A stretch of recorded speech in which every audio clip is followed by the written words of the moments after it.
राष्ट्र जागरण की बात बहुत लोगों द्वारा बहुत अवसरों पर बहुत बार दोहराई जाती है। हालांकि राष्ट्र की सारी गतिविधियां चल रही हैं, चुनावों का सिलसिला चलता है, नई योजनाएं बनती हैं, आकर्षक नारे दिए जाते हैं, समस्याओं का समाधान करने के लुभावने वादे किए जाते हैं, फिर भी राष्ट्र जागृत नहीं है। दरअसल सक्रियता जागृति की पर्याय नहीं है। सक्रिय मनुष्य में मनुष्यता का अभाव खटकता है। इसी तरह राष्ट्र की विभिन्न गतिविधियों के बीच राष्ट्रीय भावना का अभाव बराबर अनुभव हो रहा है और उसके निवारण के उपाय सफलीभूत न होने से हर राष्ट्र प्रेमी का अंतःकरण चीत्कार कर रहा है। राष्ट्रीय चरित्र, राष्ट्रीय गौरव, राष्ट्रीय मर्यादा, राष्ट्रीय आत्मीयता, राष्ट्रीय समृद्धि आदि की वृद्धि और उत्कर्ष की बात क्या की जाए, उसका कोई न्यूनतम स्वरूप भी निर्धारित न हो सकना चिंतनीय बात है। ऐसा लगता है कि राष्ट्र सचमुच सोया पड़ा है, सामान्य निद्रा में नहीं, मूर्छा जैसी गहन स्थिति में। उसे चैतन्य, जागृत, सतेज बनाने के लिए विशेष प्रयास किया जाना आवश्यक ही नहीं, अनिवार्य भी है। पर प्रयास करे कौन?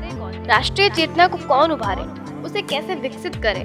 घूम फिरकर हमारी आदत कुछ दलों और उनकी सरकार की ओर देखने की पड़ गई है, पर यह बड़ी भारी भ्रांति है। जब सरकार विदेशी थी तब उसने सोए राष्ट्र का उपयोग अपने स्वार्थ में करने के लिए उसे उसी स्थिति में रखना पसंद किया, और आज जब वह आंतरिक है तो वह भी उसी सुप्त समाज का एक अंग है। सोया हुआ अंग सोए हुए को कैसे जगा सकता है? जिनकी दृष्टि स्वयं में सीमित है, उनसे विस्तृत दृष्टिकोण की कामना कैसे करें? राष्ट्र जागरण का महान कार्य तो जागृत अंतःकरण वाले व्यक्तियों का है, प्रचलित मान्यताओं के परे जिनका मस्तिष्क सोच सकता है। ऐसे व्यक्ति ही राष्ट्रीय चेतना जागृत कर सकते हैं, जिनके जीवन की गतिविधियां किन्हीं अंशों में स्वार्थ की सीमा के बाहर सक्रिय है। व्यक्तिगत स्वार्थों की अपेक्षा सामूहिक हित चिंतन जिनके स्वभाव में तथा उसके अनुरूप जीवन प्रक्रिया चलाने के जो थोड़े बहुत अभ्यस्त है, वे ही इस कार्य में आगे आ सकते हैं।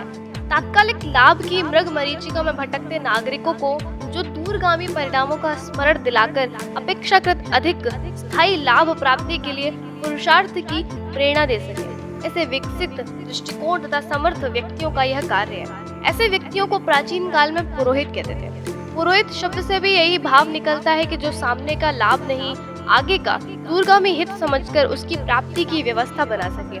हीन स्वार्थों के स्थान पर महत् स्वार्थों की सीढ़ियों पर चलाते हुए परमार्थ तक लोगों को गति दे सके, वही पुरोहित है। पुरोहित में चिंतक और साधक दोनों गुण आवश्यक है। जो चिंतन विश्लेषण द्वारा सही परामर्श दे सके तथा आदर्श जीवन पद्धति से प्रेरणा रूप बनकर रहे, वही पुरोहित है। अपने जीवन में आदर्श का अभ्यास करने के साथ साथ व्यक्तिगत हित के साथ साथ समाज हित की जो कल्पना कर सके, ऐसे व्यक्ति इस वर्ग में आ सकते हैं। राष्ट्र जागरण का कार्य प्रमुख रूप से ऐसे ही प्रकाशवान व्यक्तियों का है। ये संगठित होकर स्वयं को इस महान प्रयोजन के लिए समर्पित कर सके तो यह महान राष्ट्र विश्व मंच पर पुनः सिंहनाद कर सकता है। धन्यवाद।